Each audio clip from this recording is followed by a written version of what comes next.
The crash of breaking dishes silenced Miller's diner like a gunshot. Families celebrating the 4th of July watched their patriotic mood shatter against the ugly reality of Southern racism. Jerome Franklin, 32 and bone-tired, stumbled backward from Bob Henderson's violent shove. The force sent him crashing into dirty plates, ceramic exploding across the checkered floor. "You goddamn thief!" Henderson's voice carried generations of venom, feeding street rats with my food while honest folks pay full price. Behind the industrial dishwasher, 10-year-old Jake Morrison clutched his sister Emma. Both children trembled, homeless for 3 months, surviving only on Jerome's secret kindness. Jerome's hand found his father's leather journal. The worn book fell open to a tear-stained page from 1963. "Jerome, they'll try to break your spirit like they broke mine. But remember, son, we don't just fix machines. We fix the world, one gear at a time." Benjamin Franklin had been more than Valdosta's best mechanic. He'd been a quiet revolutionary, documenting injustice while maintaining the facade that kept his family safe. Henderson's face reddened as Jerome remained silent. "Cat got your tongue, boy?" The children's whimper crystallized Jerome's resolve. He stood slowly, journal pressed against his heart like armor. "Mr. Henderson," Jerome said with calm certainty, "you just made the biggest mistake of your life. 20 years from now, when you're sitting alone wondering how you lost everything, remember this moment." The diner erupted in chaos, but Jerome knelt beside the children, speaking softly despite the pandemonium. "Don't worry, babies. This isn't the end of our story. It's just the beginning." Valdosta, Georgia, sprawled under Spanish moss like funeral shrouds hiding uncomfortable truths. Main Street divided more than geography. It separated two worlds that coexisted but never truly met. Jerome had inherited more than mechanical skills from his father. Benjamin Franklin, named with bitter irony by a grandfather who believed in American promises, had been a secret civil rights organizer. What appeared to be a simple repair manual contained coded notes about voter suppression, employment discrimination, and the network of white businesses that systematically excluded black advancement. "Every machine has pressure points," Ben had written in careful script. "So does every unjust system." Each morning, Jerome worked double shifts at Miller's, serving coffee to people who discussed him like furniture while he absorbed their private conversations. Afternoons belonged to his garage, where white customers grudgingly sought his expertise for problems their certified mechanics couldn't solve. The irony wasn't lost on him. Jake and Emma Morrison weren't ordinary orphans. Their father, David, had been a white civil rights lawyer building a case against South Georgia's discrimination network before his accidental death. Their mother, Sarah, was a black social worker.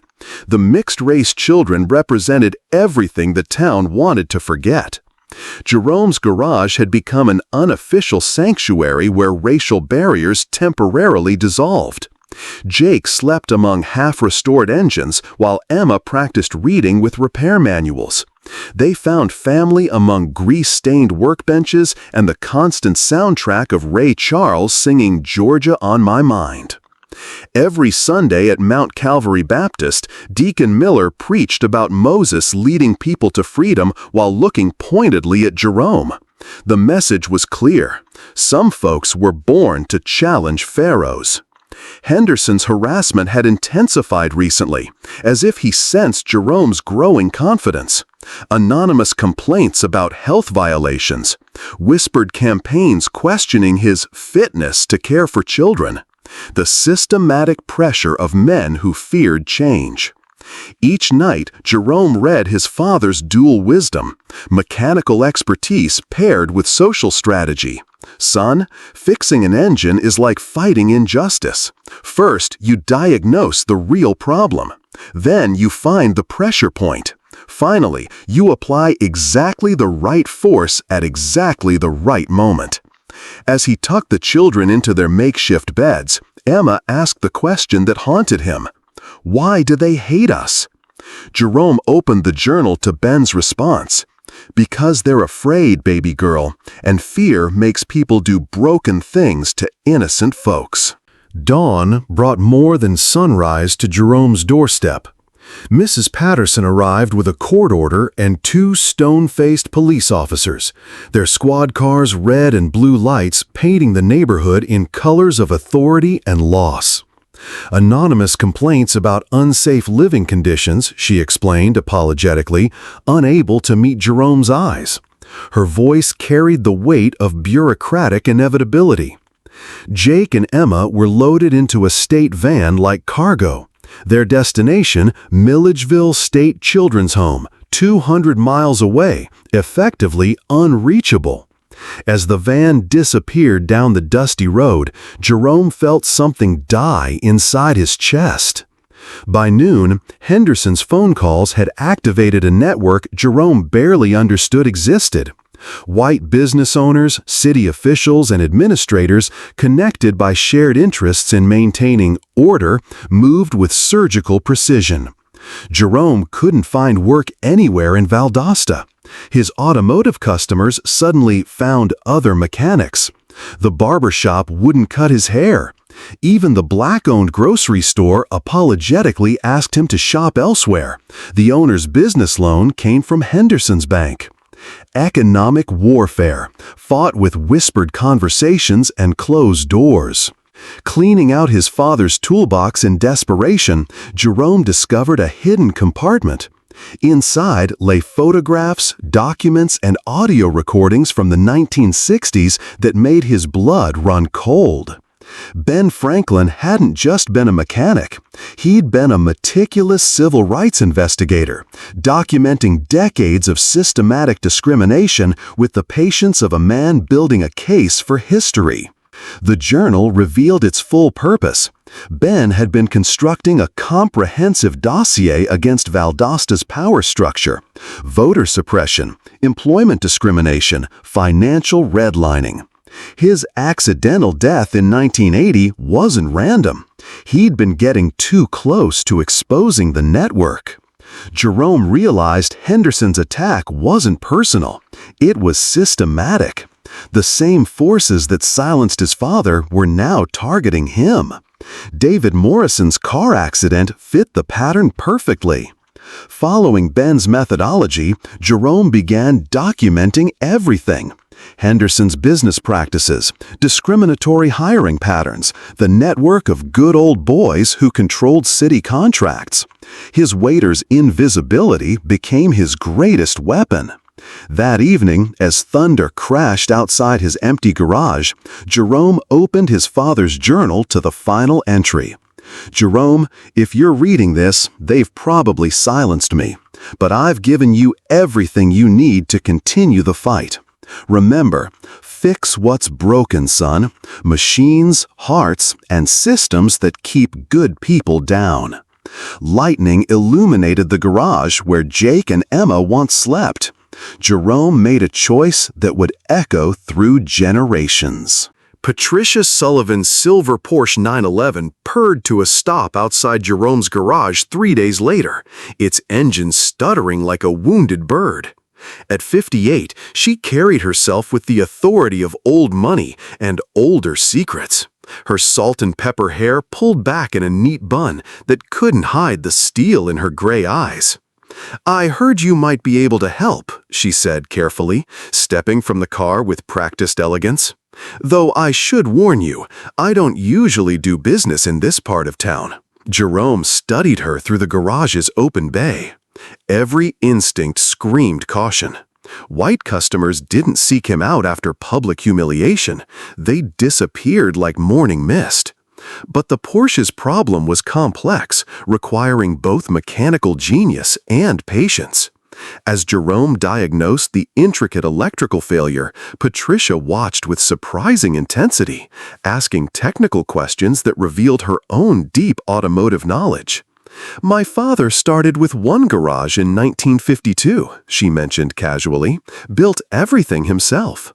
While working, Jerome discovered the car had been deliberately sabotaged. Sugar in the gas tank, cut electrical wires, systematic vandalism designed to make Patricia fail. Someone wanted to prove women couldn't run automotive businesses. The recognition of shared discrimination created an unexpected bridge. Henderson arrived with his cronies during the repair, attempting to intimidate Patricia with crude warnings about trusting people like him. But when she pointedly looked at her perfectly running Porsche, his bluster crumbled. "Results speak louder than rumors, Mr. Henderson," she said with Arctic politeness. Later, over coffee in her mansion's library, Patricia revealed why she'd really come.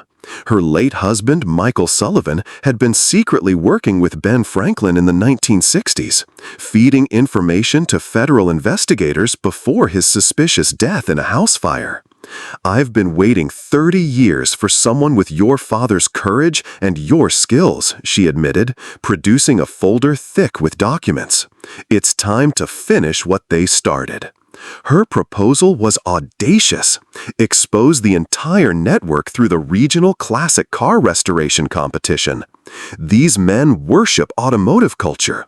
Beat them at their own game in front of the entire community, and their credibility crumbles forever. She produced photographs of a 1967 Mustang Fastback, not just any car, but David Morrison's prized possession, impounded after his accident and sold to Henderson for pennies. Restoring it would be poetic justice Henderson couldn't ignore. Jerome felt his father's journal burning in his pocket. This was the moment Ben had prepared him for, when mechanical expertise would become a weapon against systematic oppression. 6 weeks to prove everything my father taught me, Jerome murmured, running his hand over the Mustang's photographs. Patricia smiled, but her eyes held the hardness of someone who'd waited decades for revenge. 6 weeks to change everything. Jerome's hands found more than rust and corroded metal inside the Mustang's dashboard. Hidden behind the glove compartment lay a leather portfolio that made his blood run cold. David Morrison's complete legal files. Evidence of systematic discrimination, voter suppression, and financial corruption dating back decades. The dead lawyer had been closer to exposing the network than anyone realized.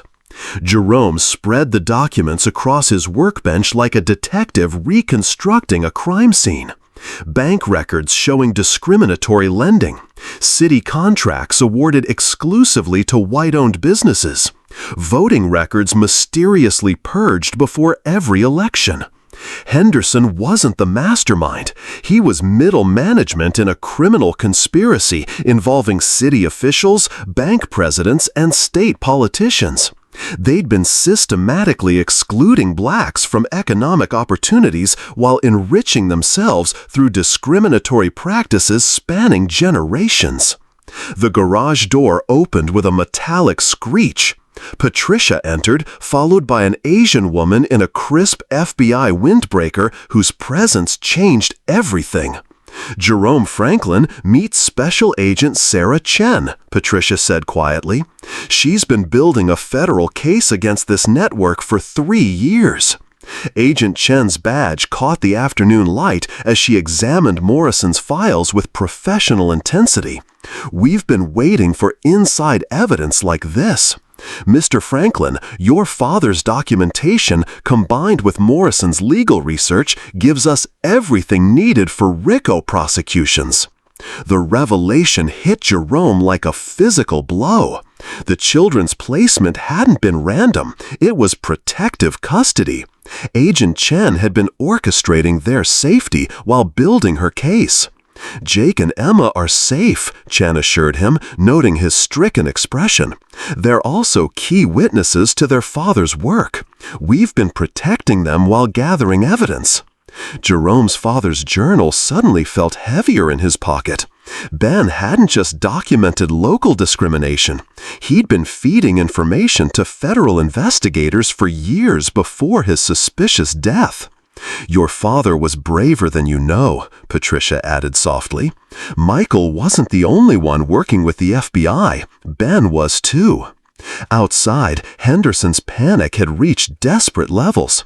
Unable to stop the restoration through normal channels, he'd been making wild threats that only provided more evidence of criminal behavior.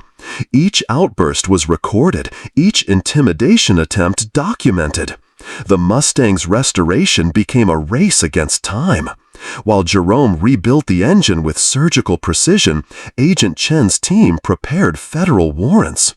Every repaired component represented healing from decades of systematic damage. Jerome found himself working with newfound purpose. This wasn't just about winning a competition. It was about completing his father's mission to dismantle systematic oppression through patient documentation and strategic action. The car's candy apple red paint job gleamed like liquid fire under the garage lights. Chrome bumpers reflected Jerome's determined face as he made final adjustments to the perfectly tuned engine. Ben's journal fell open to a prophetic page. "Son, when the moment comes to choose between silence and justice, remember, we don't just fix machines. We fix the broken promises this country made to its people." Competition day was 48 hours away. The federal arrests would follow immediately afterward. Jerome smiled as the Mustang's engine purred with mechanical perfection. Part 6 through 7, The Reckoning. Competition day dawned with the weight of history pressing down on Valdosta Regional Fairgrounds. Jerome's 1967 Mustang Fastback emerged from its trailer like a phoenix rising from decades of ashes, its candy apple red paint catching the Georgia sun like liquid fire. 15 restored vehicles represented the best work of certified professionals, their owners, all white men, making final adjustments with nervous pride. But every eye in the crowd of 300 spectators fixed on Jerome's immaculate restoration. Henderson stood with the judges, his confident smile masking growing panic as murmurs of genuine admiration rippled through the gathering. The quality of Jerome's work was undeniable, transcending racial prejudice through sheer excellence. Judge Harrison, a nationally recognized restoration expert, spent 30 minutes examining the Mustang's engine bay. His amazement was genuine and public, drawing crowds of curious onlookers. "In 40 years of competition," he announced to anyone within earshot, "I've never seen fabrication work this precise. Young man, where did you learn to create parts that don't exist anymore?" Jerome touched his father's journal through his shirt pocket. "My daddy taught me that broken things can always be made beautiful again, sir. You just have to understand what they were meant to be." As judges moved between cars for technical inspection, Henderson approached with his cronies, their intentions clear as Georgia sunlight. But Agent Chen, posing as Patricia's assistant, documented everything with hidden cameras, while private security prevented direct interference. The crowd began dividing along familiar racial lines, but something unprecedented happened. Several white families found themselves drawn to Jerome's obvious expertise, their children asking technical questions that he answered with patient grace. "How'd you make those quarter panels so perfect?" asked a 10-year-old boy whose grandfather had been refusing to acknowledge Jerome's existence for years. "Same way you'd fix anything important," Jerome replied, kneeling to the child's level. "One careful step at a time, with respect for what came before." The first challenge tested engine performance. Jerome's Mustang produced more horsepower than factory specifications while maintaining perfect authenticity. His modifications demonstrated engineering genius that embarrassed professionally trained mechanics standing nearby. But Henderson couldn't accept defeat through merit alone. Unable to compete on technical grounds, he played his final, desperate card, overt racism that shocked even his own supporters. "We all know his kind doesn't have the intelligence for this level of work," Henderson screamed, spittle flying as his mask finally slipped completely. The fairground fell silent except for children's laughter in the distance and the drone of summer insects. 300 people witnessed Henderson's ugly soul laid bare under the hot sun. Instead of anger, Jerome felt the calm his father had always described before solving complex mechanical problems. He opened Ben's journal to a page marked with a pressed flower from his father's funeral. "Mr. Henderson," Jerome said, his voice carrying across the silent crowd, "my daddy wrote something I'd like to share with everyone here today." He read aloud in a clear, strong voice, "Son, when hate shows its true face, let excellence be your only answer. When they try to make you small, let your work make you giant. When they question your worth, let your results speak louder than their whispers." Judge Harrison, embarrassed by his colleague's behavior and moved by Jerome's dignity, announced an unprecedented solution. "Mr. Franklin, would you be willing to diagnose a mechanical problem under examination conditions? We have a classic Camaro that stumped local mechanics for months." Jerome nodded, understanding this was the moment his father had prepared him for. 30 minutes, the entire crowd watching, to prove what generations of systematic oppression had tried to deny. Working methodically on the mysterious Camaro, Jerome's hands moved with surgical precision, guided by decades of learning. Ben's techniques. He traced electrical problems, checked fuel delivery, tested timing mechanisms.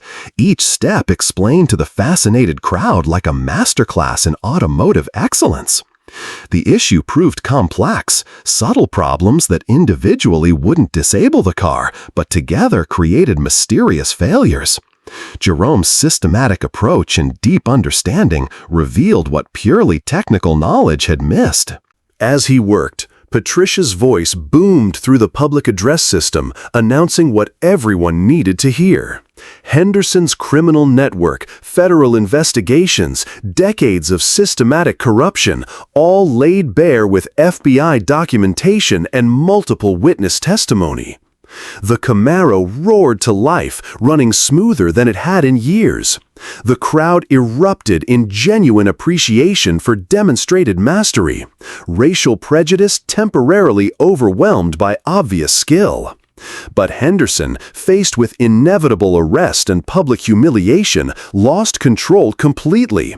He attacked Jerome physically, screaming racial slurs while cameras captured everything. His true nature stood exposed before hundreds of witnesses and rolling television news cameras.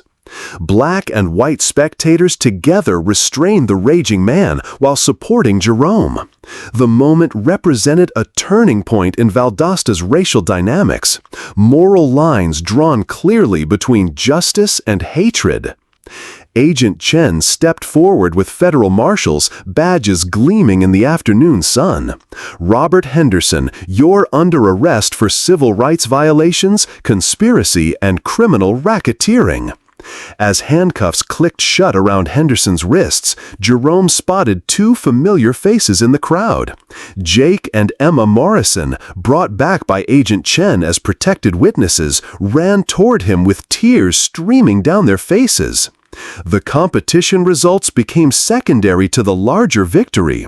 Jerome won Best in Show unanimously. But more importantly, he'd proven his father's philosophy. Excellence defeats hatred. Patience overcomes prejudice, and truth ultimately prevails over systematic lies. Standing with his restored family and transformed community as sunset painted the Georgia sky, Jerome opened his father's journal one final time. Ben's last words felt prophetic. "Jerome, by the time you read this, you'll have learned what I always knew. You were never broken, son. You were always whole, just waiting for the world to catch up." Within 24 hours of Henderson's arrest, Valdosta began changing like a patient finally recovering from a long fever. The federal investigation's tentacles reached into City Hall, the courthouse, and multiple businesses, with indictments spreading through the power structure like cracks in a breaking dam. Henderson faced federal charges for civil rights violations, conspiracy, and racketeering. His network of supporters abandoned him with the speed of rats fleeing a sinking ship, more concerned with their own legal exposure than decades of shared hatred. Miller's Diner corporate headquarters, horrified by the national media attention, offered Jerome the franchise at below market rates. But he declined with polite firmness, having plans that honored his father's vision of community building rather than individual success. "I appreciate the offer," he told the nervous executives, "but I'm in the business of fixing things that are truly broken." Franklin and Sullivan Automotive opened 6 months later in a renovated warehouse on the formerly segregated side of town. The partnership between Jerome and Patricia evolved into something unprecedented in Valdosta, a fully integrated business that served as a living example of what cooperation could achieve. Their first major contract came from an unexpected source, the federal government, seeking expertise in restoring vintage vehicles for historical preservation. Jerome's reputation had spread far beyond Georgia's borders. Jake and Emma Morrison officially became Jerome's adopted children in a courthouse ceremony that drew national attention. Judge Patricia Sullivan, no relation despite the name, expedited the process with words that brought tears to hardened eyes. "These children have found their true family," she declared, "and this community has found its conscience." The adoption papers sat framed in Jerome's office next to his father's journal, symbols of broken things made whole through patience and love. Jake, now 11, showed remarkable mechanical aptitude, while 9-year-old Emma excelled in mathematics and possessed an advocate's passionate heart. Henderson's downfall sent shockwaves through South Georgia's remaining bastions of systematic racism. Several white business owners publicly apologized and implemented equitable hiring practices, understanding that change had become not just morally necessary, but economically inevitable. The competition's aftermath forced Valdosta to confront its racist past with uncomfortable honesty. Town meetings that once excluded black voices now featured integrated discussions about economic development, education funding, and equal opportunity policies. Jerome's victory had accomplished what decades of protests couldn't. It made racism economically and socially costly for those who practiced it. The garage behind Jerome's house transformed into the Benjamin Franklin Community Center, offering free automotive training to young people regardless of race or economic status. Ben's journal occupied a place of honor in the main display case, sharing wisdom about fixing broken things with each new generation. Within 2 years, Jerome's Saturday classes had evolved into a formal apprenticeship program partnering with Valdosta State University. 43 young people graduated from the program, with 89% finding immediate employment in automotive or related technical fields. Patricia Sullivan, now approaching 65, discovered that partnership with Jerome had transformed her as well. Her wealth, once isolated in country club conversations, now funded scholarship programs for minority students pursuing technical education across the Southeast. "I spent 40 years being successful," she reflected during a newspaper interview. "Jerome taught me the difference between success and significance." The restored Mustang became the community center's piece, proof that broken things could be made beautiful again with patience, skill, and love. Visitors from across the country came to see the car that had changed hearts along engines. Jerome served on the Chamber of Commerce and School Board, his voice carrying weight earned through proven excellence rather than inherited privilege. His advocacy for technical education and equal opportunity policies influenced regional development strategies. Agent Chen's investigation became a landmark civil rights case, with Jerome's evidence playing crucial roles in convicting 37 conspirators. The case established new precedents for prosecuting systematic discrimination as criminal conspiracy rather than individual prejudice. Henderson died in federal prison 3 years later, his racist empire completely dismantled. His former associates either served prison terms or fled the region in disgrace, understanding that the old ways had died with their leader. But Jerome felt no satisfaction in Henderson's death, only sadness at the waste of human potential twisted by hatred. As he told Jake and Emma during one of their evening talks, broken people break other people until someone decides to fix instead of destroy. The children thrived in their new environment, surrounded by love and high expectations. Their mixed-race heritage, once a source of community discomfort, became a symbol of Valdosta's evolution toward authentic integration. Jerome added his own entries to his father's journal, documenting techniques and insights while maintaining the tradition of mechanical wisdom paired with social responsibility. On quiet evenings, when the garage grew still and Ray Charles drifted from the old radio, Jerome would open Ben's journal to read his father's final entry. "Son, I won't be here to see all you become, but I trust you'll make us proud." "We did it, Daddy," Jerome whispered into the Georgia twilight.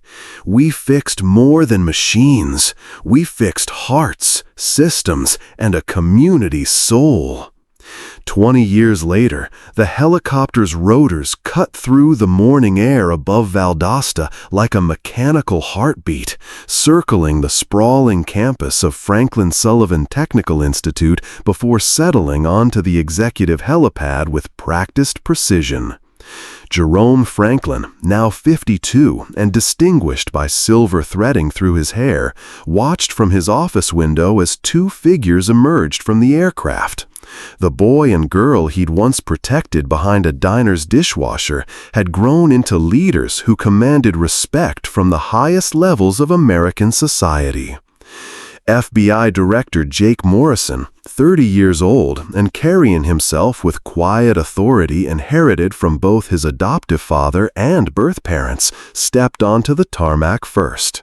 Federal Judge Emma Morrison Sullivan followed, 28 and radiating the passionate intelligence that had driven her from frightened orphan to judicial pioneer. The campus below them represented more than educational achievement. It stood as a monument to the power of love over hatred, patience over prejudice, excellence over systematic oppression. 500 students annually learned not just technical skills, but the philosophy Ben Franklin had encoded in his leather journal decades earlier. Jerome met them at the helipad, their embrace carrying 20 years of shared memories, struggles overcome, and dreams fulfilled beyond what that terrified waiter could have imagined on that 4th of July in 1995. "Uncle Jerome," Emma said, using the title that had evolved from childhood necessity to adult respect, "we brought something special to show you."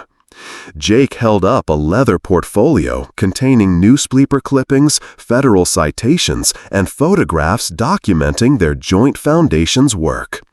In 2 decades, they'd successfully prosecuted over 200 discrimination cases, established protection programs for vulnerable children, and created legal precedents that strengthen civil rights enforcement nationwide. "Every case we win," Jake explained. "We remember that diner, those broken dishes, and the man who chose to feed hungry children when the world told him to look away." Franklin Sullivan Technical Institute had become the crown jewel of their shared legacy. What began as Ben's garage and grew into Jerome's community center now sprawled across 40 acres of integrated classrooms, workshops, and laboratories. The waiting list stretched 6 months, with students traveling from across the Southeast to learn from faculty who understood that technical excellence and social responsibility were inseparable. The original 1967 Mustang occupied a place of honor in the Institute's museum, its candy apple red paint still gleaming under museum lights. A brass plaque told the story of the competition that changed everything, inspiring visitors to understand that individual courage could transform entire communities. Patricia Sullivan, now 78 and serving as Chancellor Emeritus, joined them for lunch in the executive dining room, overlooking the automotive restoration bays where students brought classic cars back to life. Her transformation from privileged observer to social justice advocate had been as complete as Valdosta's evolution from systematic racism to genuine integration. "I've been thinking about your father lately," she told Jerome, her voice carrying the weight of advancing years but losing none of its sharpness. The Institute's success had rippled far beyond Georgia's borders. Similar programs operated in 12 states, all following the Franklin model of combining technical training with character development. Graduates didn't just fix machines, they fixed communities, carrying Jerome's father's philosophy into new generations and distant places. Henderson's name appeared nowhere on the campus, but his legacy lived on as a cautionary tale in ethics classes. Students learned about systematic oppression, individual courage, and the long arc of justice bending toward truth through persistence and excellence. Jake and Emma's children, 3 between them, played in the Institute's childcare center while their parents conducted business.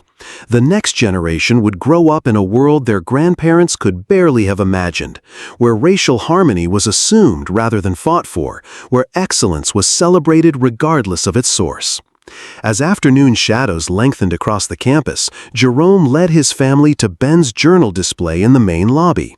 The leather-bound book lay open to a page now famous worldwide, reproduced in textbooks and quoted by civil rights leaders.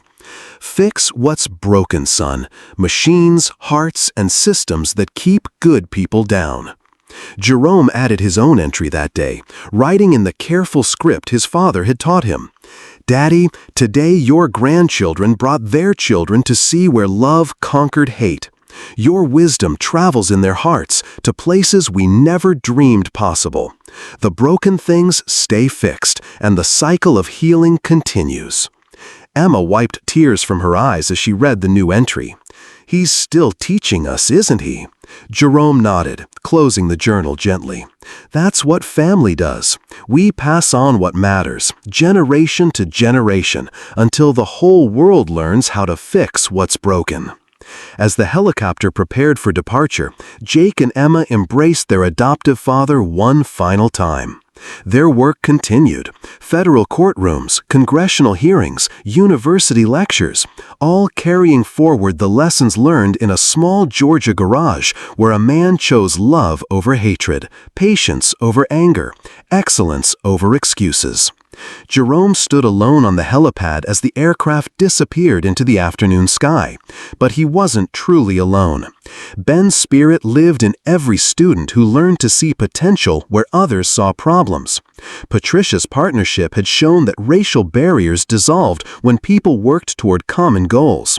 Jake and Emma's success proved that love could heal even the deepest wounds. The campus grew quiet as evening approached, but the workshops hummed with activity. Young voices, black, white, Hispanic, Asian, discussed carburetor settings and timing chains with the same passion their teacher once felt. Ray Charles drifted from somebody's radio, "Georgia on my mind, still the soundtrack of dreams fulfilled." Jerome opened his father's journal one last time, reading the final entry he'd added years earlier. "The best revenge isn't destroying your enemies. It's building something they could never imagine. Something so beautiful and true that even their children want to be part of it." 20 years after a helicopter landed to change his life, Jerome understood that some victories echo through eternity, fixing broken things across generations until the whole world learns how to run smooth.